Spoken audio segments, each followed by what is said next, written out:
নমস্কার বন্ধুরা, 2024 সালে আরও একটি মালদা টাউনের উপর দিয়ে স্পেশাল ট্রেন চালাবে রেল কর্তৃপক্ষ। গরমের ছুটিতে উপচে পড়া যাত্রীদের ভিড় সামাল দিতে এই স্পেশাল ট্রেন ছুটবে দক্ষিণবঙ্গের হাওড়া থেকে উত্তরবঙ্গের নিউ জলপাইগুড়ি স্টেশন পর্যন্ত। 03-027 03-028 Howrah new Jalpaiguri Howrah summer special train সপ্তাহে প্রত্যেক বুধবার হাওড়া থেকে এবং প্রত্যেক বৃহস্পতিবার নিউ জলপাইগুড়ি থেকে এপ্রিল মাসের 17 তারিখ থেকে শুরু করে জুন মাসের 27 তারিখ পর্যন্ত চলাচল করবে। এই স্পেশাল ট্রেনে থাকছে ফার্স্ট এসি কাম এসি 2 টায়ার একটি, এসি 3 টায়ার ইকোনমি একটি, এসি 2 টায়ার একটি, এসি 3 টায়ার 5টি, স্লিপার ক্লাস 8টি, সেকেন্ড ক্লাস 3টি। ট্রেনটি চালানো হবে আজিমগঞ্জ রুটে।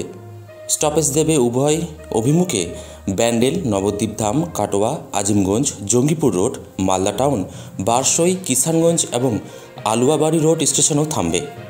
এবার বলি সময়সূচি। এই স্পেশাল ট্রেনটি হাওড়া থেকে রাত 11:55 নিউ জলপাইগুড়ির উদ্দেশ্যে ছাড়বে।